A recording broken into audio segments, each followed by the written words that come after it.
কুৎসিত গাছ।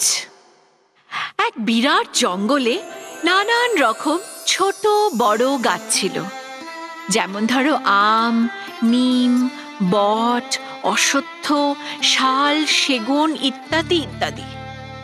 ওদের মধ্যে একটি গাছ ছিল যার ডালগুলো ছিল আঁকাবাঁকা। অন্যান্য গাছের সামনে সেই গাছকে বীভৎস লাগত। অন্য গাছেরা ওকে খালি খেপাতো, তুমি একটা কুৎসিত গাছ। বেচারা গাছটা ভাবতো, ভগবান কেন আমায় বিভৎস বানিয়েছেন? অন্যান্য গাছেদের মতো আমি কেন সুন্দর নই?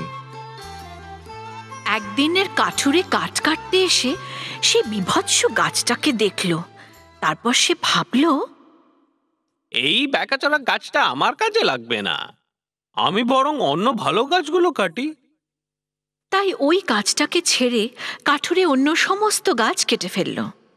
তখন ওই কুৎসিত গাছটা ভাবল, ভগবান যা করেন ভালোর জন্যই করেন। আমার বিভৎসতা আজ আমার প্রাণ বাঁচালো। ভগবানকে দোষ দেওয়া উচিত নয়। সব কিছুর পেছনেই কোনো না কোনো কারণ থাকে। সব ঘটনার পেছনেই কোনো না কোনো কারণ থাকে।